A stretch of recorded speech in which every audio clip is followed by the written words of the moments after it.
மல்லி சீரியலில் இன்றைக்கி என்ன நடக்குது அப்படின்னு சொல்லிட்டு பார்த்தீங்கன்னா, இந்த ரேணுகா வந்து புதுசாக ஒரு பிளானை வந்து போட்டுட்டாங்க. என்ன அப்படின்னு சொல்லிட்டு பார்த்தீங்கன்னா, ராஜேஸ்வரி கூட டீலிங் பேசிகிட்டு இருக்கா. எதுக்காக அப்படின்னா, ராஜி எப்படியும் வந்து மல்லியை சுற்றியே தான் வந்து வேலை பார்க்குறா. மல்லி வந்து நல்லா இருக்கக்கூடாது, மல்லி வந்து எதையும் பண்ணிடக்கூடாது.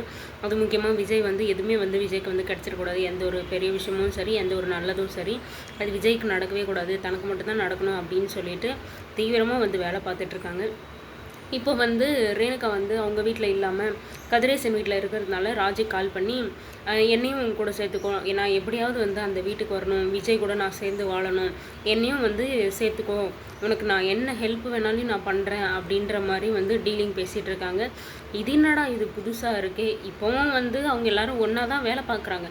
ஆனால் வந்து ஓப்பனாக சொல்லிக்கல, இவங்க எல்லாம் வந்து ஒரே கேங்காக இருக்கிறோம், இதுக்கப்புறம் வந்து மல்லிக்கு எதிராக மட்டும்தான் வந்து தீவிரமாக நடக்கணும் அப்படின்னு சொல்லிட்டு இப்போ ஓப்பனாக வந்து பேச ஆரம்பிச்சிட்டாங்க. அதாவது நான் எப்படியாவது வந்து விஜய் கூட வந்து வரணும், மல்லி அந்த வீட்டை விட்டு வெளியே போகணும், மல்லி வந்து விஜயோட வாழ்க்கையிலேருந்து வெளியே வரணும், அதுக்கு நீங்கள் என்ன சொன்னாலும் நான் செய்கிறேன், என்னையும் உங்கள் கூட வந்து சேர்த்துக்கோங்க, உங்களுக்கு என்ன ஹெல்ப் வேணாலும் நான் பண்ணுறேன் அப்படின்ற மாதிரி வந்து ரேணுகா வந்து ராஜேஸ்வரி கிட்ட கேட்டுட்ருக்காங்க.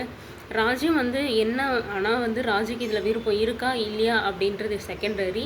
ஆனால் வந்து ராஜு வந்து ஓகே சொல்லிட்டாங்க. ஏன்னா வந்து ராஜுக்கு தெரியும் ரேணுகா கிடையாது சுடர் அப்படின்ட்டு. அப்படி இருந்துமே வந்து தான் கூட கூட்டு சேர்த்துக்கிறான்னா கண்டிப்பாக வந்து ராஜுக்குமே ஆபத்து தான். ஏன்னா வந்து இந்த ரேணுகா எப்போ எப்படி மாறுவா அப்படின்னு வந்து நமக்கே தெரியாது. அப்படி இருக்கிற பட்சத்தில் வந்து ராஜு வந்து எப்படி, ராஜுவும் வந்து லேசான ஆள் கிடையாது தான், இருந்தாலும் வந்து ராஜியால் ரேணுகாவுக்கு ஆபத்து ஏற்படுமா, இல்லை ரேணுகாவால் ராஜிக்கு ஆபத்து ஏற்படுமான்னு தெரியல. ரெண்டுமே வந்து ஒன்றுக்கு ஒன்று குறைஞ்சது இல்லைன்னு சொல்லுவாங்கள்ல, அந்த மாதிரி தான். இது ஒரு ட்ராக்கில் ஒன்று பண்ணால் அது ஒரு ட்ராக்கில் அது மாதிரி ஒன்று பண்ணிகிட்ருக்கு. இப்போ ரெண்டுங்களுமே வந்து ஒன்று சேர்ந்துருச்சு. ரெண்டும் ஒன்று சேர்ந்து மல்லியையும் விஜயும் வந்து ஏதோ பண்ண போகிறாங்களே அப்படின்னு நினச்சாதான் நமக்கு கஷ்டமாக இருக்குது. தனியாக இருக்கிறம்போதே 1008 பிரச்சனை கொடுப்பாங்க. அங்கே ஒரு பிரச்சனை, இங்கே ஒரு பிரச்சனை அப்படின்னு சொல்லிட்டு இது எல்லாத்தையும் வந்து சமாளித்து தான் வந்து மல்லி இவ்வளோ நாள் வந்து போயிட்டுருந்தாங்க. இப்போ வந்து எல்லாம் சேர்ந்து என்ன எவ்வளோ பெரிய பிரச்சனை வந்து கொடுக்க போகிறாங்க என்ன அப்படின்னு சொல்லிட்டு தெரியலங்க. அது மட்டும் இல்லாமல் ராஜி வந்து போயிட்டு ரகு கிட்ட கேட்குறாங்க, உங்களுக்கு எங்கள் ரேணுகாவை தெரியுமா, என் தம்பியோட ஒய்ஃபு அப்படின்னு மாதிரி கேட்குறாங்க. ரகு வந்து இங்கே தெரியும்னு சொல்லுவாரா இல்லை தெரியாதுன்னு சொல்லுவாரா அப்படின்றது தெரியல. தெரியும்னு சொன்னால் எப்படி தெரியும் அப்படின்ற கேள்வி வரும். ஸோ அதனால் வந்து தெரியாதுன்னு சொல்லுவார் அப்படின்னு சொல்லி நம்ம நினச்சிட்ருக்கோம். ஆனால் அவர் என்ன பதில் சொல்லுவார் அப்படின்னு சொல்லிட்டு அவருக்கு மட்டும்தான் தெரியும். ஏன்னா தெரியும்னு சொல்லிட்டா வந்து அடுத்தடுத்து கேள்விகள் வரலாம். ஒருவேளை ராஜி வந்து ஏதாவது உண்மையை வாங்கிறதுக்காக வந்து இப்படி ஒரு கேள்வியை வந்து ரகு கிட்ட கேட்டாங்களா என்ன அப்படின்றது தெரியல. அது ராஜி வந்து மூவ் பண்ணுறதை பொறுத்து தான் இருக்குது. ஏன்னா வந்து ரகு மேலே சந்தேகம் வந்துடுச்சு. ரகுக்கும் சுடருக்கும் வந்து கனெக்ஷன் இருக்குது, இவங்க ரெண்டு பேரும் ஒரு டீம் அப்படின்றது.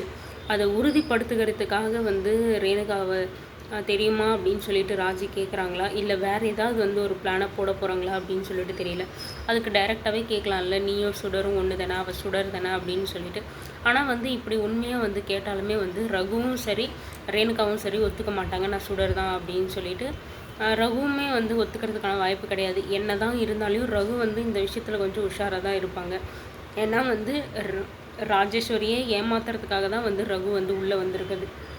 அப்படி இருக்கும்போது விஜயை பழி வாங்கணும் அப்படின்றதுக்காக ராஜி கூட வந்து கூட்டு சேருவாங்களே தவிர இவங்களோட உண்மை வந்து எதுவுமே வெளியே வராத அளவுக்கு தான் கூட்டு சேருவாங்க.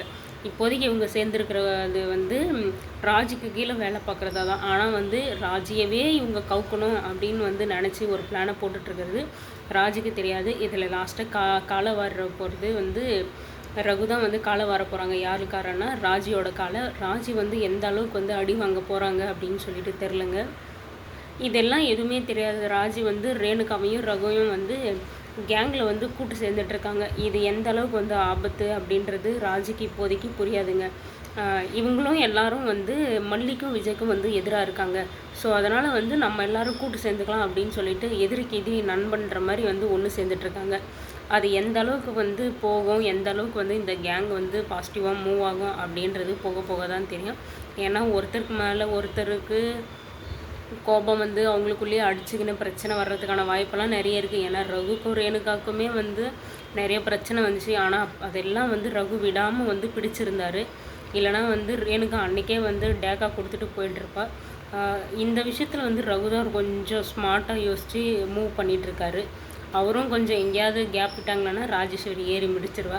இது எல்லாம் போக மல்லி ஒரு பக்கம் வந்து ரொம்பவே ஃபீல் பண்ணிகிட்ருக்காங்க. வெண்பா இல்லாமல் எனக்கு கையும் ஓடலை, காலும் ஓடலை. வெண்பா இல்லாமல் எனக்கு என்ன பண்ணுறதுன்னே தெரியல. அவளுக்காக வேலை செய்கிறது எல்லாமே எனக்கு பிடிச்சிருக்கு. நான் பிடிச்சி என்ஜாய் பண்ணி பண்ணுவேன். நாள் போகிறதே தெரியாது.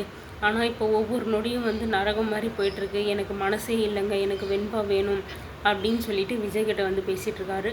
நம்ம விஜயும் இருந்துட்டு ஒரு சும்மா விளையாட்டாக, ஒரு வேளை மல்லி வெண்பா இங்கே வராமல் அங்கேயே இருந்தால் நீ என்ன பண்ணுவ அப்படின்ற மாதிரி கேட்குறாங்க. நம்ம மல்லி இருந்துட்டு அப்படியெல்லாம் நடக்காதுங்க, வெண்பா எப்படியும் நம்மக்கிட்ட தான் வந்துடுவா அப்படின்னு சொல்லிட்டு இருந்துமே வந்து விஜய் வந்து போட்டு வாங்குறாரு, என்ன சொல்லுவா மல்லி அப்படின்றதுக்காக. இல்லை மல்லி, ஒரு வேளை வெண்பா வரலன்னா என்ன பண்ணுவேன் அப்படின்னு சொல்லிட்டு கேட்குறதுக்கு மல்லி உடனே டக்குன்னு சீரியஸ் ஆகிட்டாங்க. சீரியஸ் ஆகிட்டு அவ்வளோதான் என் வாழ்க்கை அப்படின்னு சொல்லி நினச்சி போயிட்டு நான் என்னோடய வாழ்க்கையை முடிச்சவங்க விஜய் அப்படின்றாரு. என்னடா இது கதை, குழந்த வரலன்னா உயிரை விட்டுருவாளா மல்லி, அந்த அளவுக்கு வந்து வெண்பா மேலே வந்து பாசமாக இருக்காங்களா மல்லி அப்படின்னு யோசிக்கும்போது நமக்கே வந்து புரிச்சு போகுங்க. கொஞ்சம் கிரிஞ்சாக இருந்தாலும் வந்து அது வந்து ஒரு அவங்களுக்குள்ளே இருக்கிற பாண்ட், அவங்களுக்குள்ளே இருக்கிற பாசம் வந்து பரவாயில்ல. ஓகே, இதுக்கப்புறம் என்ன நடக்குது அப்படின்னு சொல்லிட்டு வெயிட் பண்ணி பார்க்கலாம்.